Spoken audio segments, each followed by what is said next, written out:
This will be a quick video tutorial on how to swap out the Unified board in your HydraGo with the new Unified board.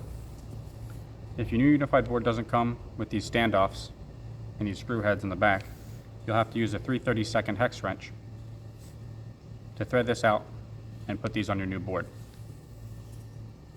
We're going to start with your X-Acto knife. We're going to start with a screwdriver. You can use an electric drill, but it specifically has to be on a low torque setting.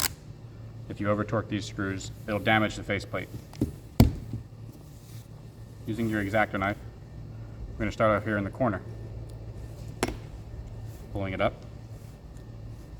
and in one motion, pulling off the label. Make sure you're either washing your hands or using fresh gloves. If you do this with dirty hands, you'll muck up the back of the label and you won't be able to reuse it. Using my drill, I'm going to start with these 3 screws.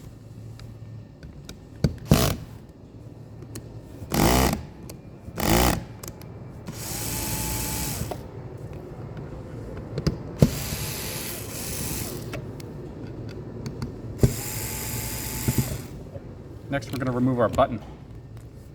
Make sure you set all these parts on the side, as you will be reusing them, and make sure you don't lose your button.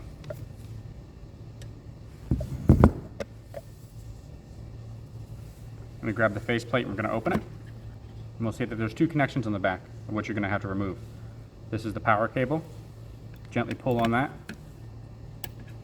to remove it, and then the same with this communications cable. Pull on that to remove it. You set your HydraGo to the side.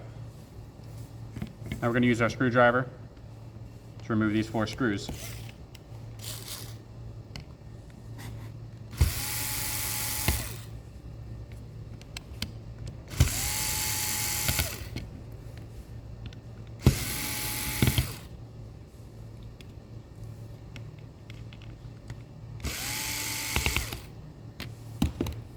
Now that all the 4 screws are removed, you can take your faceplate. Take your old Unified board and set it aside off your workplace. You don't want to confuse it with your new Unified board. They look a lot alike. We're going to reattach our faceplate. There are 2 sides to this faceplate. One has a flat edge on the back where the screws go, and the other has a chamfered edge. You can tell the screw head will sit a little inlaid or countersunk, almost flush. If you do it on the wrong side, it'll stick out and you'll know you've done it wrong.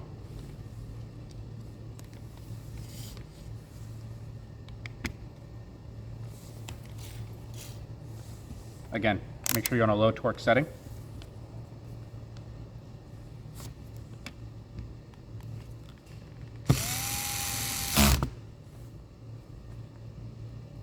Nice and snug.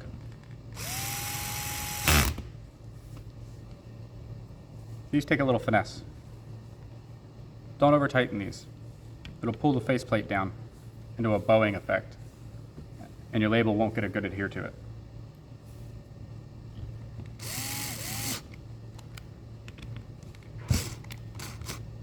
Feel free to back them off a little bit if you have to. You want them to be flush with the faceplate, but not over tightened. These are flush. We're going to bring our HydraGo back over. There are 3 connectors on the board. One's for an IR sensor, one is for an external temperature time, and one is for a Hydro probe. Since the HydraGo only has the Hydro probe, we're going to connect it there. Using your fingernails, press the connector into place. It should be snug. Next, we're going to take our power cable and do the same. Snug. When you're closing this back up, you don't want to pinch the cables in between the housing and the faceplate. You want to make sure the cables are inside. You can give it a little twist if you'd like.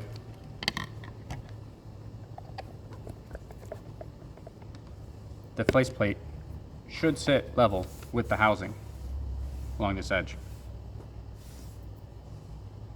Grab your black screws, and your screwdriver or your drill.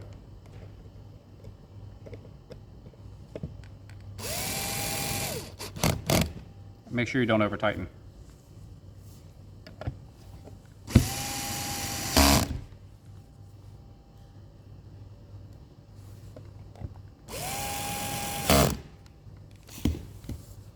Now, grabbing the button that you definitely didn't lose,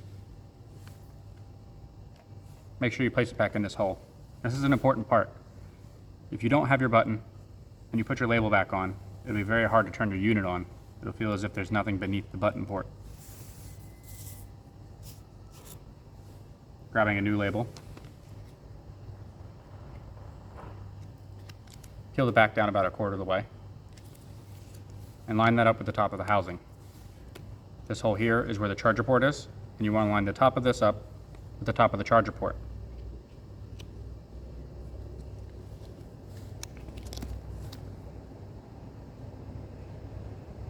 Once you have it lined up down here, check the sides, make sure the label isn't off one way or the other.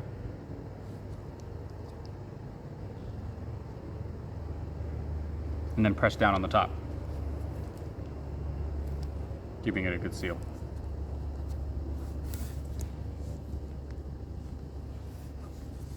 Now lift your label up and peel it back away. Should sit no problem. Your button is there, so when you turn it on, your light should come on. And that about sums it up. Thank you for watching.